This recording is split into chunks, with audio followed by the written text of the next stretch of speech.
మరొకరి నిద్ర చూడండి ఎలాంటి దారుణానికి కారణమైందో. నినేవే మహాపట్టణ ప్రజలకు దుర్గతి నాశనము కలుగుతుందని ప్రకటింపమని ప్రవక్త అయిన యోనాకు దేవుడు తెలియజెప్పగా, యోనా దేవుని మాటను ధిక్కరించి దేవుని పని పక్కన పెట్టి నినేవే పట్టణానికి వెళ్లకుండా తర్షీషుకు పోవడానికి ఓడ ఎక్కి ఓడ అడుగు భాగమున పండుకొని గాఢ నిద్రిస్తున్నాడు.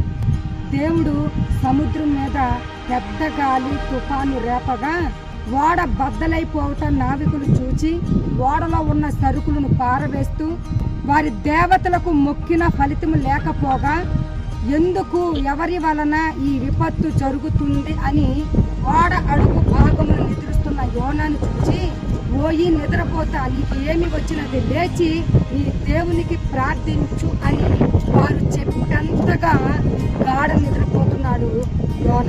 అంతేకాదు ఆకాశమునకును భూమికును సృష్టికర్త అయిన దేవుడు చెప్పిన విధముగా చేయకుండా సముద్రములో పడవేయబడ్డాడు. గొప్ప మత్స్యము కడుపులో 3 దినాలు ఉండవలసి వచ్చింది. ఎంత బాధ అనుభవించి ఉంటాడో యోనా చేసిన ప్రార్థనలో అర్థమవుతుంది.